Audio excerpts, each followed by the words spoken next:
Hello everyone, welcome to my YouTube channel. This is me Shriya this side. आज की video में हम बहुत ही इंटरेस्टिंग टॉपिक करने जा रहे हैं, रेंज ऑफ चार्ज पार्टिकल्स। सबसे पहले बात करें रेंज क्या होता है। रेंज एक दायरा होता है, हमारी रेंज कितनी है, this is what we call range. अब बात करें रेंज ऑफ चार्ज पार्टिकल्स की। Charge particles you all know. देखिए, जब भी कोई चार्ज पार्टिकल किसी भी मटेरियल में एंटर करता है तब क्या होता है, उस मटेरियल में कुछ एटम्स प्रेजेंट होते हैं, ऑब्वियस है एटम्स प्रेजेंट होंगे।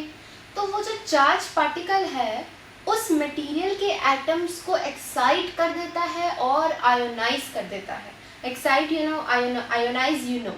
आयोनाइज मतलब चार्ज अटेन करना, positive negative, whether by losing और बाय गेनिंग।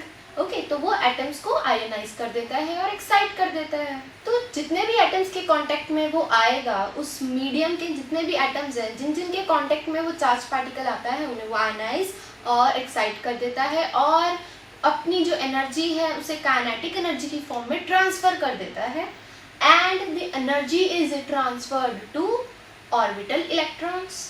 ठीक है, इस वजह से क्या होता है, जो पार्टिकल है उसकी एनर्जी धीरे धीरे कम हो जाती है, उसकी स्पीड धीरे धीरे कम होनी शुरू हो जाती है। अब रेंज क्या है? Range is a distance travelled by a charged particle before coming to rest.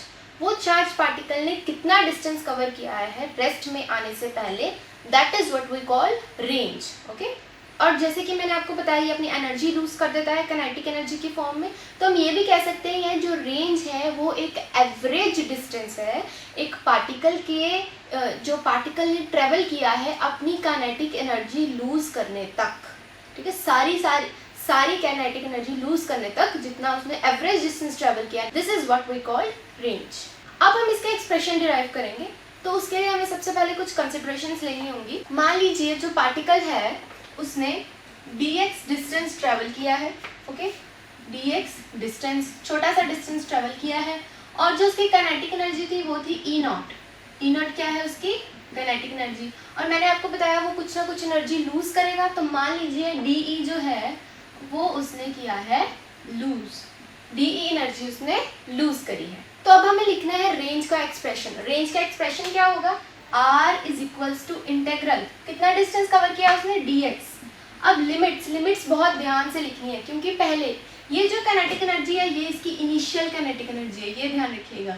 Initial है मतलब ई नॉट से ये स्टार्ट हुआ और कहाँ तक जाएगा, मैंने आपको डेफिनेशन में बताया था, when it comes to rest तक आने का जितना डिस्टेंस कवर किया उसने।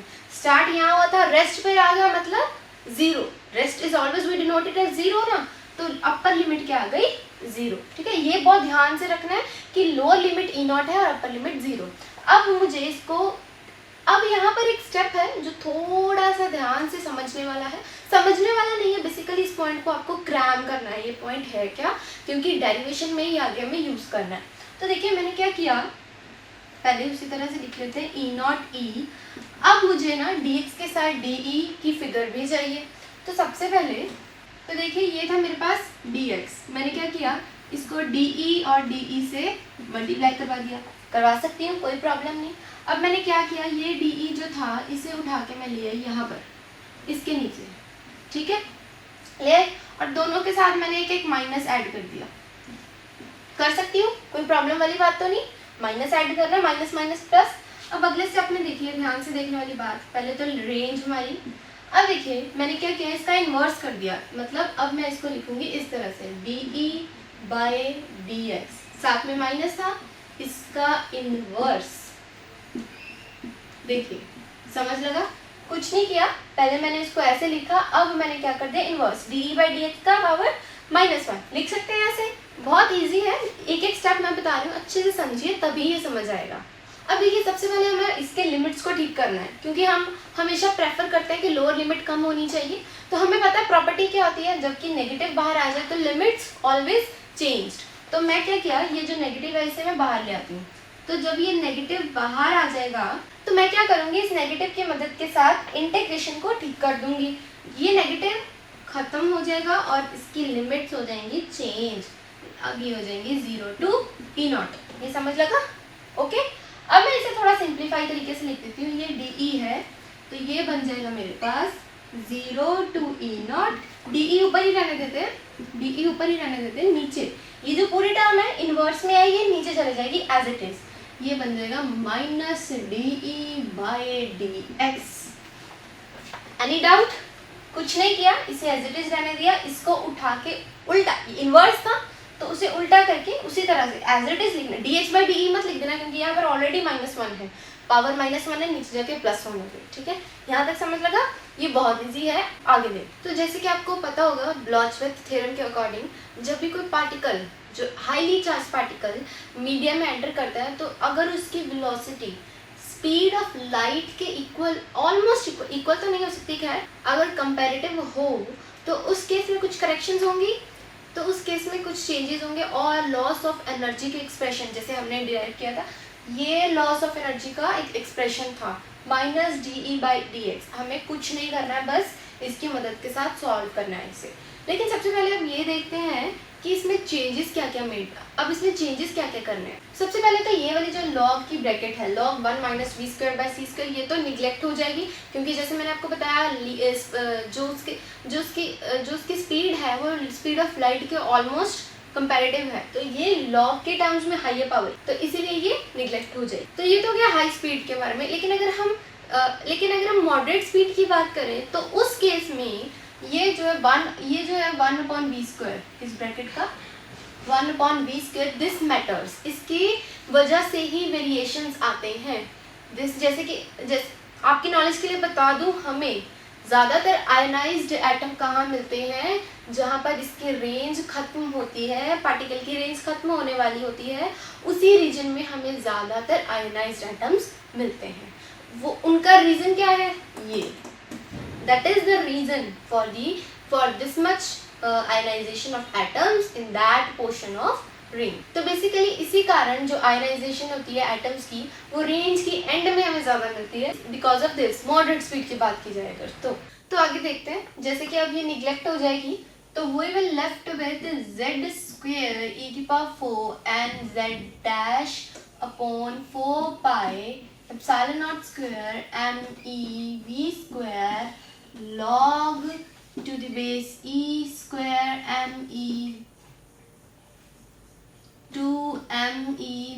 me²/h new. ठीक है, तो अब देखिए यहाँ से हमें पता लग रहा है ये तो -DE/dx जो है वो किसके डायरेक्टली प्रोपोर्शनल आ रहा है, -DE/dx is directly proportional to z²/v²। ठीक है, बाकी जो टर्म्स है वो सभी कांस्टेंट्स हैं, कांस्टेंट है, जो मीडियम हमने लिया था उसके कांस्टेंट है ये सभी। ठीक है, वैसे भी 4π ये सब तो वैसे ही कांस्टेंट है। बाकी की टर्म्स की बात करें तो यहाँ से मेरे पास एक्सप्रेशन आ गया -DE/dx is directly proportional to z²/v²। और अभी हमें पता है कि अगर हम मान लीजिए काइनेटिक एनर्जी हम E लेके चलते हैं, ठीक है, हमें पता है जो काइनेटिक एनर्जी होती है वो डायरेक्टली प्रोपोर्शनल होती है mv² के। ठीक है, ये एक्सप्रेशन आ गया। यहाँ से अगर मैं v² की वैल्यू निकालूं तो v² is directly proportional to E/m। ठीक है, ये यहीं से डिराइव किया। कंफ्यूजन ना हो तो हम इसको कैपिटल M लिख लेते हैं बिकॉज हमने स्मॉल m और भी यूज किया है। तो देखिए अब ये दो एक्सप्रेशन आ गए मेरे पास, this one and this one. इन दोनों को अब जरा देखिए, ये वाला जो है -DE/dx ये किसके डायरेक्टली प्रोपोर्शनल था, z²/v² के ना। तो z² को मैं एज इट इज लिखती हूँ, v² की जगह में इसको पुट करती हूँ, ये सेपरेट है, E/m। ये एक्सप्रेशन बना है -DE/dx is directly proportional to z²/em। तो मेरे पास -DE/dx इसके डायरेक्टली प्रोपोर्शनल आ जाएगा mz²/e। देखिए समझ लगा, बहुत इजी है ये। मैंने कुछ नहीं किया, ये एक्सप्रेशन मैंने निकाला, ये तो इसी से निकल गया, और ये और इन दोनों को आपस में मैंने कंपेयर कर दिया, v² की जगह मैंने E/m पुट कर दिया और मेरे पास ये वाली वैल्यू आ गई, इजी। तो अब हमें पता है रेंज की वैल्यू, तो ये कुछ नहीं करना, मुझे इनकी वैल्यूज पुट कर देनी है। तो ये मेरे पास आ जाएगा 0 to E0, DE as it is रहने देते हैं, -DE/dx की जगह आ जाएगा mz²/e देन दिस विल, ये देखिए ये डिनोमिनेटर में है, तो ये मेरे पास बन जाएगा 0 to E not EDE by mz square. समझ लगा? ठीक है, ये बहुत इजी है, ध्यान से देखिएगा। अब ये किसके डायरेक्टली प्रोपोर्शनल आ जाएगा? E naught square by mz square. तो basically R is directly proportional to E naught square, kinetic energy के स्क्वायर के। इजी। अप्रॉक्सीमेशन की बात करें तो ये E नॉट की पावर 3/2 के भी डायरेक्टली प्रोपोर्शनल है और V क्यूब के भी। ठीक है, these are just approximations. Electrons के केस में बात करें तो जो रेंज है वो 0.15 mega electron volt to 0.8 mega electron volt तक वेरी करती है। तो ये है इलेक्ट्रॉन्स के केस की रेंज। प्रोटॉन्स की बात करें तो इस केस में रेंज जो है उसकी एक्सप्रेशन दी जाती है E नॉट अपॉन 9.3 के होल पावर 1.8, ये मीटर्स में होती है। So this was in case of protons. इसी तरह से अल्फा पार्टिकल्स के लिए भी वेरी करती है। तो और ये जो E नॉट है ये मेगा इलेक्ट्रॉन वोल्ट्स में होती है, ये ध्यान रखिएगा। तो ये एक बहुत छोटी सी और प्यारी सी डेरिवेशन थी, तो होपफुली आपको अच्छे से समझ लगी हो। अगर आपको ये अच्छे से नहीं भी समझ लगी है तो आप इसे एक बार फिर से देखिए, क्योंकि ये बहुत ही ईजी मेथड से मैंने समझाई है, तो ना समझ लगने का चांस कम है। बट अगर आपको नहीं समझ लग रहा तो आप कमेंट्स में पूछ सकते हैं। I will try to explain it to you in a better way. तो अगर आपको वीडियो अच्छी लगी हो तो प्लीज़ वीडियो को लाइक करें और चैनल को सब्सक्राइब करें। Thank you and have a very nice day.